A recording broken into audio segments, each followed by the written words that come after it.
உங்கள் தேடுதல் முடியவில்லையா? இன்னும் தேடிட்டு இருக்கும் எவ்வளவு காலம், எவ்வளவு யுகங்கள், எவ்வளவு நேரம் நீங்கள் உங்களோட மருத்துவமான டைமை நீங்கள் டெய்லி வாட்சில் அட்லீஸ்ட் 1 hour பார்க்கணும். உங்களோட டைம் வந்து நீங்கள் தேவையில்லாமல் வேஸ்ட் பண்ணிட்டு மந்திரவாதம், மைய, அந்த விஷயம், இந்த விஷயம், இதெல்லாம் அதுக்காக ஒரு பெதல் இருக்கு. எவ்வளவு நாள் சரி தேடி தேடி தேடி தேடி தேடி அலைஞ்சு நீங்கள் எங்கேயும் போகிறதும் இல்லை, எங்கேயும் வாழதும் இல்லை. இந்த பிறவியில் இருந்து அடுத்த பிறவி, அடுத்த பிறவியில் இருந்து அடுத்த பிறவி, அடுத்த பிறவியில் இருந்து அடுத்த பிறவி, இப்படியே நீங்கள் நூற்றாண்டுகள் முடியவில்லை என்றால் சொல்லுங்கள், உங்களுக்கு ஒரு விடை இருக்கு. அந்த விடை வந்து இதுதான். கால கிருஷ்ணா யோகினி தந்திரம், கால கிருஷ்ண யோகினி தந்திரம், காளிய கிருஷ்ண யோகினி தந்திரம் என்று சொல்லி, இது நீங்கள் உங்களோட வாழ்க்கையில் அந்த மந்திரத்தை முன்னேற்றினால் உங்களுக்கு சித்தியாகிறது. அகோரமான வழிமுறைகள். ஒரு நாள் நீங்கள் உள்ளாலே இறங்கினால் திரும்பி போக முடியாது. யமுனா நதியில் ஆழத்தில் நீங்கள் விழுந்துட்டே இருக்கும். அப்படியே யமுனா நதியில் ஆழத்தில் ஆழ்ந்து போகும்போது எங்கேயோ ஒரு விடை கிடைக்கும். அந்த ஸ்ரீகிருஷ்ண பெருமாள் காளி உருவத்தில் வந்து உங்களுக்கு அந்த விடையை சொல்லி கொடுக்கும். ஸ்ரீகிருஷ்ண பெருமாள் ஒவ்வொரு ரூபம் எடுத்து விடை கிடைக்க ஒரு மந்திர சக்தியாக நான் உங்களுக்கு தரப்போகிறது என்று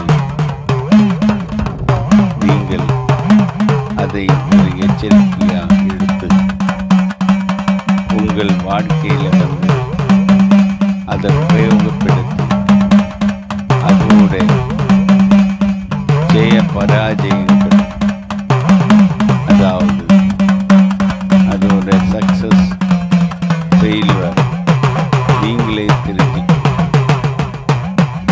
முடியவில்லை முடியவில்லை முடியவில்லை என்று நினைக்கும் பல காரியங்களும் முடிக்க வேண்டும். ஐயா வணக்கங்க ஐயா. இப்போது ஏகப்பட்ட வழிபாட்டு முறைகள் இருக்கிறப்போ இந்த தாந்திரிக் அப்படின்னா என்னங்க? யந்திரம், மந்திரம், தந்திரம், அது மூணுத்தையும் கொஞ்சம் தெளிவாக சொல்லுங்க. தாந்திரிக் நான் சொன்னாலே இந்த வேர்டில் அதோட அர்த்தம் வந்துட்டுருக்கு. தமிழில் எப்படின்னு தெரியாது. தந்திரம் அதாவது நம்ம நார்மலி மந்திரம் சாதனைன்னு சொல்லும், உபாசனைன்னு சொல்லும். இதுக்கெல்லாம் டைம் எடுக்கும். தாந்திரிக்கு வந்து ஒரு கொஞ்ச நேரத்தில் உங்களுக்கு ஒரு தேவதையை சித்தி பண்ணி, தேவதை கடவுள் இல்லை, தேவதையை சித்தி பண்ணி எடுக்கிறதுக்கு உள்ள ஒரு உபாதியாக்கும் தந்திரம்னு சொல்கிறது. அப்போ தந்திரத்துக்கு எப்போவுமே வந்து ரிஷி சந்தஸ் தேவை. அந்த ரிஷி சந்தஸ் ரிஷி ப்ரோக்னு சொல்லும். ரிஷி சந்தஸ் தேவை, தியானம் தேவை, அதுக்கு பீஜங்கள் தேவை, அதுக்கு சஷ்ட கர்மங்கள் தேவை. அதுக்கப்புறம் அது ஜெபம் பண்ணி முடித்த உடனே இவ்வளோ அதோட 10% ஹோமம் பண்ணணும். அதோட 10% ஹோமம் பண்ணுறதோட 10% இது தர்ப்பணம் பண்ணணும். இப்போ இவ்வளோ ப்ராசஸ் இருக்குது தந்திராவில். அந்த தந்திரா வந்து படித்தோன்னா உங்களுக்கு அந்த தந்திராவோட இப்போ தந்திர மந்திரங்கள்னு சொன்னால் ஹ்ராம் ஹ்ரீம் ஹ்ரௌம் ஹ்ரைம் அந்த மாதிரி உள்ள மந்திரங்களாக்கு மோஸ்ட்லி தந்திர மந்திரங்களாக யூஸ் பண்ணுறது. ஸோ இது கம்பேரிட்டிவ்லி மந்திரவாதத்திலையும் மை மார்க்கத்திலையும் ஒன்றும் செய்ய முடியாத விஷயங்களெல்லாம் தந்திர மார்க்கத்தில் செய்யலாம். அதனால தான் நான் ஏன்னா சொந்தமாக நம்மளோட உடம்பை வச்சு நம்ம அந்த மந்திர சாதனை சித்தி பண்ணி எடுத்து நம்மளை செய்யலாம். நம்மளை இன்னொரு மீடியம் அதுக்காக யூஸ் பண்ணக்கூடாது. மீடியம் யூஸ் பண்ணுறது தான் இது மை அந்த மாதிரி விஷயங்கள்.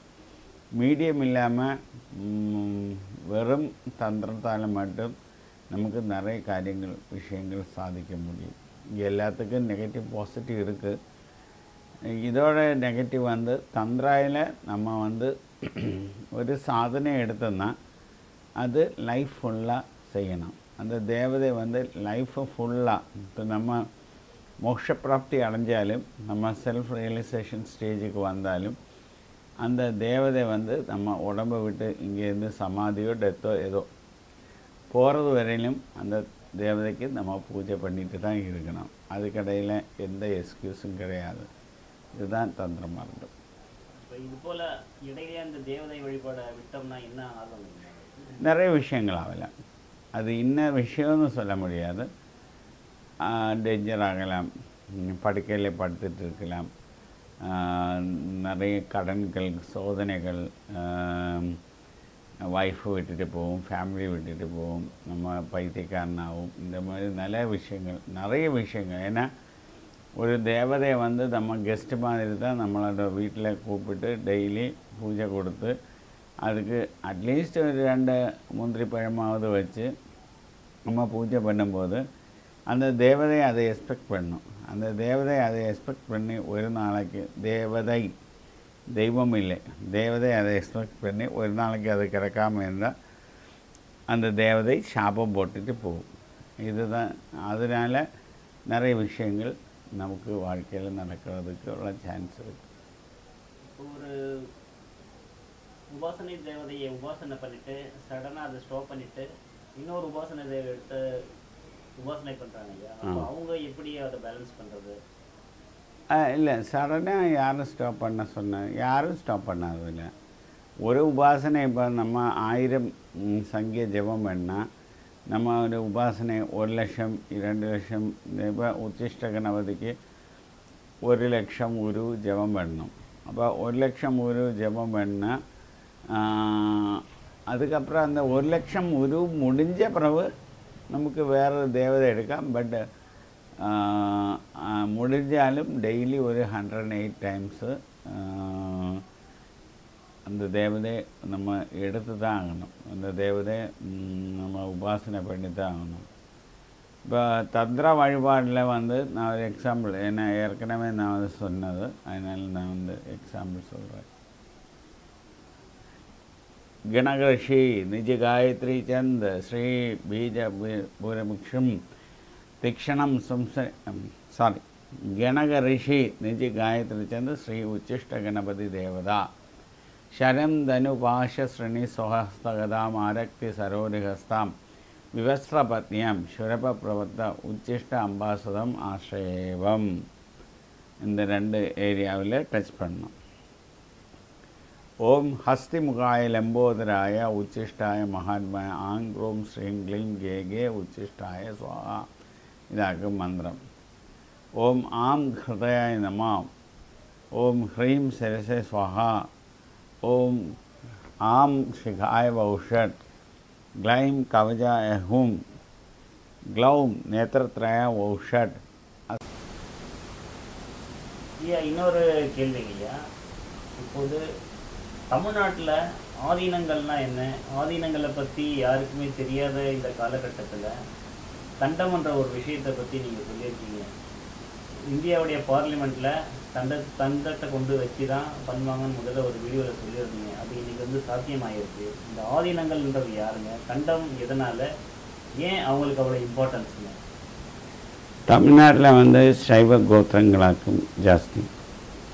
இப்போ இந்தியாவுக்கு ஃப்ரீடம் கிடைக்கும்போது எந்த கண்ட்ரியிலையும் யுத்தம் முடிஞ்சு இல்லாட்டி அந்த கண்ட்ரி விட்டு போகும்போது அந்த ராஜாக்கள் ஒரு தண்டு கொடுத்து தான் அது அதிகாரத்தை கைமாறுறது.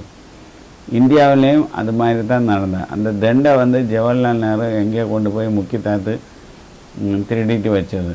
அந்த தண்டை தெரியாது. ஏன்னா தமிழ்நாடு தான் அந்த தண்டோட பவர்ஃபுல் எலிமெண்ட். அப்போது தமிழ்நாட்டில் இருக்கிற ஆதீனங்கள் தான் அந்த தண்டு வாங்கினதும் அவங்களோட பவரில் தான் இந்த ஆஃப்டர் ஃப்ரீடம் இது நம்மளோட இந்தியா வந்து இப்போ ப்ராப்பரான சேனலில் நடக்கிறது. அப்போ அந்த தண்டை நான் ஒரு 5 வருஷத்துக்கு முன்னாடி 3 வருஷத்துக்கு முன்னாடி டிவியில் சொல்லும்போது எல்லாருமே பரிகாசம் அடித்து ஏதோ வடிவேலோட மூவி பார்க்குற மாதிரி பரிகாசம் அடித்து சிரித்தது. இப்போ புது பார்லமெண்ட் வந்தப்போ தான் அந்த தண்டு கொண்டு வச்சோடனே எல்லாருமே அதிசயமாக பார்க்குறது. தண்டுக்கு ஒரு இம்பார்ட்டன்ஸ் இருக்குது. அப்போ அதில் வந்து பசுவோட நந்தியோட இதாகும் அந்த தண்டில் இருக்கிறது. என்னைக்கு இந்த தண்டு அதிகாரத்தில் வந்ததோ அல்லாட்டி தண்டு வந்து பார்லமெண்ட்டில் மெயினாக வந்ததோ திரும்பி இந்தியாவை விட்டு பிரிஞ்ச எல்லா கண்ட்ரீஸும் 40 கண்ட்ரீஸோட 12,000லேருந்து 11,000லேருந்து இதுவரையிலும் ஒரு 40 கண்ட்ரீஸு ஹிந்து ராஷ்டிரங்கள் பிரிஞ்சிருக்கு. அது பாகிஸ்தான், ஸ்ரீலங்கா இதெல்லாம் வந்து அடுத்த 4 வருஷத்தில் இந்தியா பூகண்டத்தில் சேரப்போகிறது. அந்த தண்டாக்கும் அதோட மெயின் அச்சு தண்டு. அதுக்காக தான் அந்த தண்டு பார்லமெண்ட்டில் வந்திருக்கு. பார்லமெண்ட்டில் என்றைக்கு வர்றதோ அதோட 6 வருஷம் கழிஞ்சால் பார்லமெண்ட் வந்து சவுத் சைடு சென்னை சைடு வருவதாக சொல்லியிருக்கிறது. எவ்வளோ உண்மை பொய்ன்னு அந்த சித்தர்கள் சொன்ன விஷயம் நமக்கு கண் கூட பார்க்கலாம். பார்த்துட்டு நமக்கு அதை பற்றி சொல்லலாம். பார்லிமெண்ட்ன்றது பார்லிமெண்ட் கட்டணம் வருங்களா இல்லை அதிகாரம்? தமிழ்நாடு இல்லை, சென்னையில் வந்து விக்டோரியா கிங்கோட அதிகாரம் வந்த ஈஸ்ட் இண்டியன் கம்பெனியோட ஹெட்டு வந்த மாதிரி இந்தியாவோட பொறுப்பு சென்னை பக்கத்தில் வர்ற மாதிரி ஒரு இது கண்டிப்பாக. நீங்கள் சொல்கிறது சாத்தியமானா இந்தியாவோட கேபிட்டல் சென்னையாக இருக்க வாய்ப்புகள் இருக்கு கண்டிப்பாக. அதில் இந்த ஸ்டாலினோ குரங்கோன்னும் இல்லை, நான் சொன்ன டோட்டல் சிச்சுவேஷனே மாறும். இப்போ இந்த நிலைமை சாத்தியமானா தமிழ்நாடு வடநாட்டோட ஆதிக்கம் அதிகமாகல இல்லையா? ஆமாம். இப்போ தமிழ் கலாச்சாரத்துலேருந்து எல்லாம் மாறுபடுங்களா? அது எப்படி மாறும்? தமிழ் கலாச்சாரத்திலேருந்து தான் நிறைய விஷயங்கள் உருவானது. அது எப்படி மாறும்? அதோட உண்மையான வழியில் திரும்பி வரும். உணவு பழக்கங்களில் அகஸ்திய மொழி மாற்றி சுந்தர பாண்டியர் மொழியாக்க இப்போ தமிழில் யூஸ் பண்ணிகிட்ருக்கு. திரும்பி அகஸ்திய மொழி வர்றது மாதிரி இருக்குது. அதாவது ஸ்ரீலங்கன் லாங்குவேஜ் மாதிரி உள்ள தமிழ் வரும். அதுக்காக ஸ்ரீலங்கன் வரும்னு இல்லை, ஸ்ரீலங்கன் லாங்குவேஜ் மாதிரி உள்ள தமிழ் கல்ச்சர் இங்கே உருவாக போகும். இப்போது தண்டு பார்லிமெண்ட்டில் வச்சது முழுக்க முழுக்க இந்த உண்மையான காரணம் தானுங்களா, இல்லை அந்த பார்ட்டியோட ஆதிக்கம் தமிழ்நாட்டில் வரணும், ஓட் பேங்கர்ஸ் வரணுன்றதுக்காக அவங்க கொண்டு வந்து வச்சுருக்காங்க? கண்டிப்பாக இல்லை. தண்டு வச்சா எப்படி பார்ட்டியோட அதிகாரம் வரும்? கண்டிப்பாக வராது. இப்போ ரூலிங் பார்ட்டி இந்தியாவை ரூல் பண்ணுற பார்ட்டி பார்த்தீங்கன்னா தமிழ்நாட்டில் எப்படியாவது அவங்க நம்ம கால் பதிக்கணும்னு முயற்சியில் இருக்காங்க. அது முயற்சி. ஆனால் தமிழ்நாடு வந்து எப்போவுமே திராவிட கழகத்துக்கு தான் இம்பார்ட்டன்ஸ் கொடுக்குற மக்கள். திராவிட சீக்கிரமாக ஒன்றும் பிஜேபி அவங்க அக்செப்ட் பண்ண போகிறதில்ல. ஸோ அதை பற்றி திங்க் பண்ண வேண்டிய தேவையில்லை. தண்டு கொடுக்கணும்னு விதி இருக்குது. ஏன்னா நீங்கள் பாருங்கள், 1947 மிட் நைட்லேயே ஆகும். ஆகஸ்ட் மாதம் ஆகஸ்ட் தானே, ஆகஸ்ட் 15 மிட் நைட்லேயே ஆகும் ஃப்ரீடம் கிடச்சிது. அப்போ அந்த மிட் நைட் பார்த்தோன்னா, அந்த ஜாதகம் பார்த்தோன்னா பிரபஞ்ச யோகத்திலேயாக்கு இந்தியாவுக்கு ஃப்ரீடம் கிடச்சிருக்கு. பிரபஞ்ச யோகம்னு சொன்னால் சன்னியாச யோகம். அப்போ அந்த சன்னியாசி மாதிரி தண்டு வச்சுட்டு அந்த மாதிரி இந்தியா வரணும்னாக்க. ஆனால் திருட்டு பசங்க, நெஹ்ரு மாதிரி ஆளுகள் അതെല്ലാം എടുത്ത് മാറ്റിയിട്ട് அவங்க திருட்டுத்தரமாக നെഹ്റു ഹാഫ് പിരിച്ചത് പിന്നെ ജിന്ന ഹാഫ് പിരിച്ചത് ஆனால் ஆக்சுவலி ஆதீனங்களாக அதிகாரம் கைமாற வேண்டியது தமிழ் ஏன்னா கப்பலோட்டிய தமிழ்னு சொல்லி தமிழ்நாட்டில் இருக்கிற ஆள் தான் சிதம்பரம் பிள்ளை പിന്നെ அந்த மாதிரி ஒரு ஆள் தான் தமிழ்நாட்டில் இது தமிழ் சித்தர்கள் தான் அதில் ஒரு சித்தரோட கூட்டமைப்பு தான் இந்தியாவுக்கு வரணும்னு இருந்த 70 வருஷத்துக்கு முன்னாடி இல்லை 75 வருஷத்துக்கு அதை ஏமாற்றி வந்தாலும் இனி அந்த உண்மையாக கண்டிப்பாக வந்து தான் ஆகணும். அதோட டைம் நெருங்கிட்டு இருக்கு. இப்போ இனிமேல் இந்தியாவை ஆளப்போகிறது இந்த சன்னியாச குரூப் தாங்களையா, இதில் தான் மாற்றம் வருமா? இல்லை, சன்னியாச குரூப், பியூர்லி சன்னியாச குரூப். இப்போ இவங்களுக்கு எதிரிகளே இல்லாத ஆட்சி நடத்துவாங்களா ஐயா? கண்டிப்பாக இந்து தேசம் வரும், எதிரிகள் வராது. இப்போ இந்து சனாதன தர்மம் இன்னும் செழிச்சு வளருங்களா? இது இடையில வந்து சனாதன தர்மத்தை பற்றி அது 2 வாக்கு பேசினேன். யாரோ சொன்னது, ஸ்டாலினோட பையன், நான் சனாதன தர்மத்தை அழிக்க போகிறேன். மட பயலே, சனாதனம்னா அழியாத ஒன்றுனாக்கும் அதோட அர்த்தமே. சான்ஸ்கிரிட் அர்த்தம் வந்து ஒரு நாளைக்கு அது அழிய போகிறதில்லை. அப்படி எப்படி அது அழிக்கும்? அதை அழிச்சதுனா பின்னே அதுக்கு சனாதன தர்மம்னு பேர் வராதே. சனாதனம்னு சொன்னால் ஸ்திரமானது, இதுதான் உண்மை, அதாக சனாதனம். எப்படி இந்த மடப்பயல் இந்த மாதிரிலாம் சொல்கிறது எனக்கு புரியலை. மேபி கிறிஸ்டியன் இன்ஃப்ளூயன்ஸாக இருக்கலாம். எதாக இருந்தாலும் மடத்தை சொல்கிறதுக்கு முன்னாடி அட்லீஸ்ட்டு கொஞ்சம் டிக்ஷனரியாவது, சான்ஸ்கிரிட் டிக்ஷனரி, ஹிந்தி டிக்ஷனரி எல்லாம் எடுத்து வச்சு பார்த்துட்டு இந்த மாதிரி கதையெல்லாம் பேசியிருக்கணும். பேசினா கோமாளி ஆகியிருக்காது. இது இப்போ கோமாளி மாதிரி ஆகிடுச்சு. ரொம்ப நன்றிங்க. இவ்வளோ நேரம் இந்த இன்டர்வியூக்கு ரொம்ப தெளிவான விடைகளை கொடுத்த உங்களுக்கு நன்றி. குருனாலே தெளிவுன்னு சொல்லுவாங்க. என்னோட கேள்விகளுக்கும் இதை பார்த்துட்டு இருக்க வியூவர்ஸ்க்கும் மிக தெளிவான பதில் சொல்லிய ஐயாவுக்கு நன்றிங்க. தேங்க்யூ.